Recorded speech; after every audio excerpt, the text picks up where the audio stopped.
Welcome to episode 40 in our series on Rabbi Moshe Chaim Luzzatto's The Path of the Just.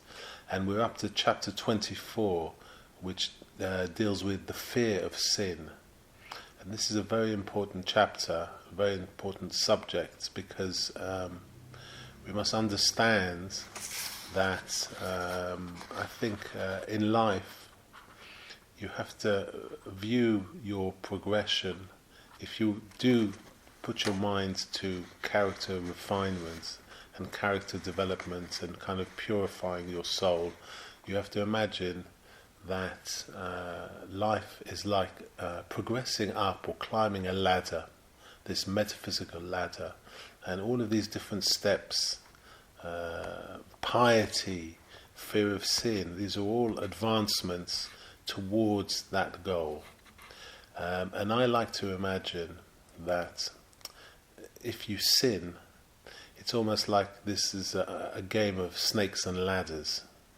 So you have the ladder part, which is your refinement and progression, and you have the snakes, the kids' game, snakes and ladders, where it'll just sweep you back downwards when you land on this snake, the serpent, so to speak. So life is like a game of snakes and ladders, where you're progressing up the ladders, progressing along in life, and then you can commit a sin and you go straight back down.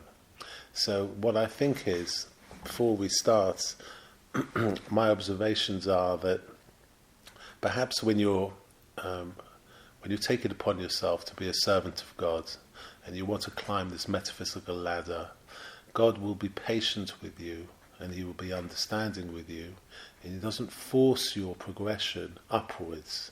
But, as we know, God delivers perfect justice. So if we do sin, He has to take action. However reluctantly, God has to take action, and you have to be punished. So you have to avoid sinning at all costs.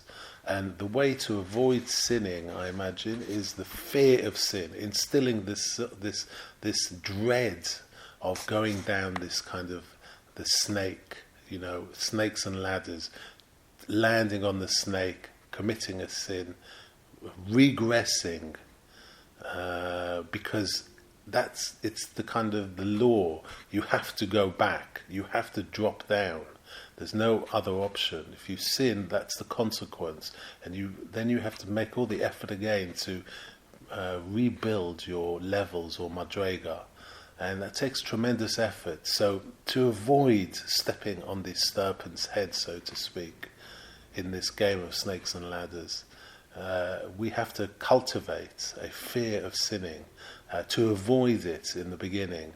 So this is what the Ramchal is going to describe, and I think this episode I'm going to cut into this chapter cut into two episodes. So the Ramchal begins. We see that this virtue is listed after all the worthy virtues previously mentioned. This should suffice to make us take notice that it should be considered a matter of great importance and relevance, and that it is difficult to attain, for only one who has already attained all the prior virtues mentioned can reach it. Now the Ramchal is going to describe the three types of fear of sin. So the Ramchal continues. However, we must initially state that there are two primary types of fear, and these comprise three categories. The first of these is very easy to attain. There is nothing easier than this. The second type is difficult, and the second component of the second type is more difficult than anything else. Yet its perfection is likewise more outstanding. Fear of punishment is the first type. Fear of His exaltedness is the second type. And fear of sin is a secondary component of it. We will now explain them and the differences between them. So the Ramchal is going to start with the first type, fear of punishment and its limitations. So the Ramchal continues. As the words imply, fear of punishment means that one should be afraid to violate the words of the Eternal, his God because of the punishments, whether to body or soul, that are brought on by sinning. This surely is easy to acquire.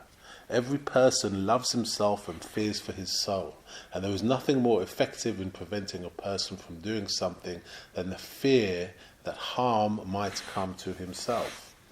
This type of fear is suitable only for the ignorant and for women, for they are prone to light-mindedness. However, this is not the principal fear that categorizes sages and men of knowledge. The second type of fear is awe of his exaltedness, which means that one must distance himself from the transgression and refrain from sinning because of the immense glory of the Blessed One. For how can one commit a desecration, or how can the heart of one who is flesh and blood, lowly and despicable, dare to do something against the will of the Creator, blessed be his exalted name? This type of fear is not very easily attainable. It will only emerge when one harnesses knowledge and understanding to contemplate the exaltedness of the Blessed One and the inferior state of man. All of these are the results of a thoughtful and intelligent mind, and it is this type of fear that we previously placed within the second category of the virtue of piety, which causes a person to become embarrassed and tremble when standing before his master in prayer or in any form of worship. This is the most exemplary form of fear of God, for which the eminently pious were praised. And this is what Moshe said in his statement, and he quotes from Deuteronomy 28, verse 58, so as to fear this glorified and awesome name, the eternal your God. Now the Ramchal is about to describe the third type, fear of sin, as a component of fear of his exaltedness.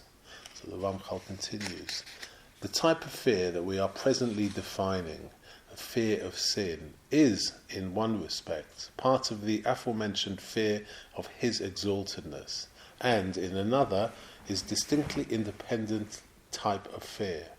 For this type of fear requires one to be fearful and concerned continuously, lest some trace of sin may have become intermingled with his deeds, or lest his deeds contain within them something, whether of a smaller or greater nature, which is not consistent with the glory and exaltedness of the Blessed One's name. The intra-relationship between the fear of sin and the aforementioned fear of his exaltedness is visible to our eyes. The goal in both is to avoid anything that is in conflict with the transcendent glory of the Blessed One. The distinction between them, however, by virtue of which the fear of sin is set apart and referred to by another name, is that fear of his exaltedness arises during the performance of a deed, either during worship or when on the verge of committing a transgression.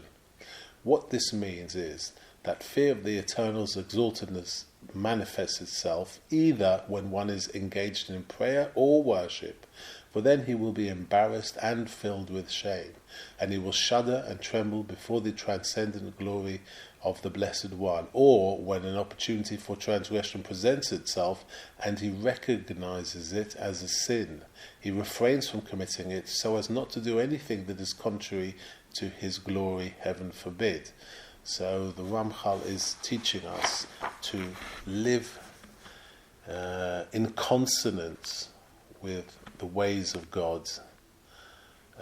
Don't commit or do physical things that would be in dissonance with God's ways or God's being. Fear of sin, though, operates all the time, for a person is constantly fearful lest he falter and do something, even if only partially, which will run counter to the glory of the Blessed One's name. That is why this is called the fear of sin, for its essence is fear of the sin that might permeate and intermingle with one's deeds through negligence and laxity, or as a result of forgetfulness, whatever the case. In reference to this, it says in Proverbs 28:14, "Praiseworthy is the man who is always fearful." And our sages of blessed memory commented in Brachot 60a, this was written in reference to the words of the Torah. For even when one does not see the obstacle before his eyes, the heart within him should be apprehensive that the obstacle is hidden at his feet and he is unprotected. And referring to this type of fear, Moshe Rabbeinu said in Shemot 20 verse 17, I think in Yisro this is, and in order that reference for him be impressed upon you, so that you do not sin. For the essence of such fear is that one should always be afraid, trembling constantly, to the point where this fear will never leave him. Then, in this manner, he will never commit a sin, and if he does it, he will be regarded as accidental.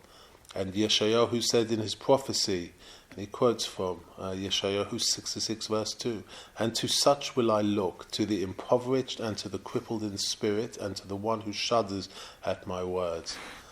King David took pride in this, stating in his Psalms 119 verse 161, princes have pursued me without cause, but my heart feared only for your words. So I think we're going to pause there and do the next half of this chapter 24 in the next episode. But I think one thing that we should remember, and I've perhaps mentioned this in previous episodes, you have to imagine that God is watching you through your own eyes. So what you look at, you have to imagine God is looking at. So anything that is suspect to be looking at, you should imagine that God will take offense to it as He is looking through your eyes. So you must cast your eyes in the right direction as well. Just imagine that God is within you, and would you put God through the various vices perhaps that you are subject to, or various mental states. We've told that the Shekhinah will not reside when there is anger or arrogance. You have to imagine that God is within you, or at least have that thought experiment or thought process to say, God is looking through my eyes, or feeling what I'm feeling. So therefore, it will direct you in the right way if you realize there is that presence within you that you would not want to commit various transgressions through, so to speak. I think we're going to stop there, and I look forward to next episode where we'll continue, where we're going to bring examples of various Torah figures and how they were characterized within this fear of sin as we're talking about.